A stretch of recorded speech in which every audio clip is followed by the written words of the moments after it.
అంతటిని కూడా విడిచిపెట్టినటువంటి పౌలు లాంటి ఉద్యమం కావాలన్నాడు. హల్లెలూయా.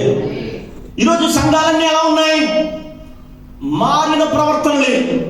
హల్లెలూయా. వేషధారణ మాట్లా, ప్రత్యేకంగా మాట్లాడట్లా. హల్లెలూయా. ప్రత్యేకంగా ఉండట్లా. జీవితం అనేది అనుదినము ఎట్లా బ్రతుకుతున్నారు అట్లానే బ్రతుకుతున్నారు. అదే మారాలన్నాడు. అందుకన్నాడు ఆ శక్తి ఇప్పుడు ప్రజల్లోకి వస్తే ప్రత్యేకమైన విధంగా ప్రవర్తించినట్లు చేస్తున్నాడు.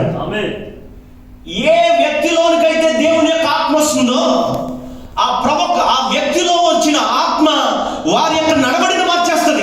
హల్లెలూయా.